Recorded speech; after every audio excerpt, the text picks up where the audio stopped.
Chapter 24. But on the Peach itself, everyone was still happy and excited. "I wonder where we'll finish up this time," the earthworm said. "Who cares?" they answered. "Seagulls always go back to land sooner or later."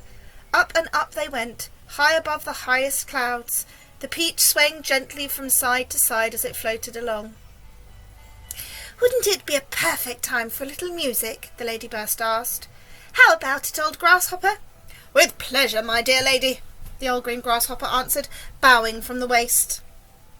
"Hooray! He's going to play for us!" they cried, and immediately the whole company sat themselves down in a circle around the old green musician, and the concert began. From the moment the first note was struck, the audience became completely spellbound, and as for James, never having heard such beautiful music as this, in the garden at home on summer evenings, he'd listened many times to the sound of grasshoppers chirping in the grass, and he'd always liked the noise they made. But this was a different kind of noise altogether. This was real music, chords, harmonies, tunes, and all the rest of it. And what a wonderful instrument the old green grasshopper was playing upon. It was like a violin. It was almost exactly as though he were playing upon a violin. The bow of the violin, the part that moved, was his back leg. The strings of the violin, the part that made the sound, was the edge of his wing. He was using only the top of his back leg, the thigh, and he was stroking this up and down against the edge of his wing with incredible skill.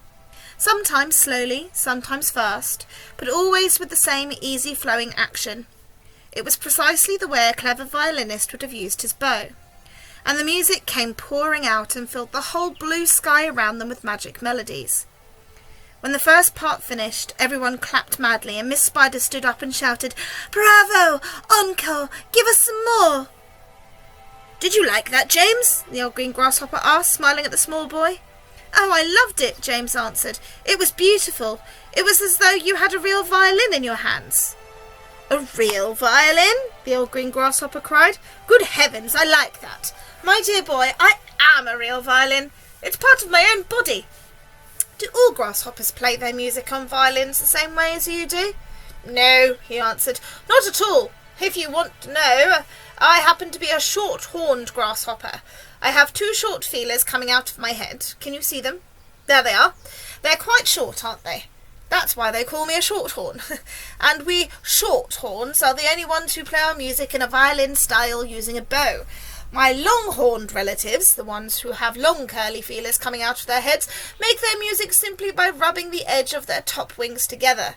They're not violinists, they are wing rubbers. A rather inferior noise these wing rubbers produce too, if I may say so. It sounds more like a banjo than a fiddle." "How fascinating this all is," cried James, "and to think that up to now I had never even wondered how a grasshopper made his sounds."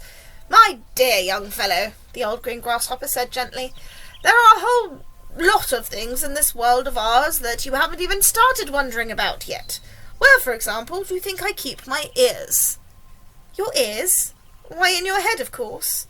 Everyone burst out laughing. "You mean you don't even know that?" cried the centipede. "Try again," said the green grasshopper, smiling at James. "You can't possibly keep them anywhere else." "Oh, can't I?" "Well, I give up. Where do you keep them?" "Right here," the old green grasshopper said. "One on each side of my tummy." "It's not true." "Of course it's true. What's so peculiar about that? You ought to see where my cousins, the crickets, and the katydids keep theirs." "Where do they keep them?" "On their legs. One in each front leg, just below the knee." "You mean you didn't know that either?" the centipede said scornfully. "You're joking," James said. "Nobody could possibly have ears in his legs." "Why not?" "Because it's ridiculous, that's why." "You know what I think's ridiculous?" the centipede said, grinning away as usual. "I don't mean to be rude, but I think it's ridiculous to have two ears on the side of one's head. It certainly looks ridiculous. You ought to take a peek in the mirror some day and see for yourself." "Pissed!" cried the earthworm. "Why must you always be so rude and rambunctious to everyone? You ought to apologise to James at once."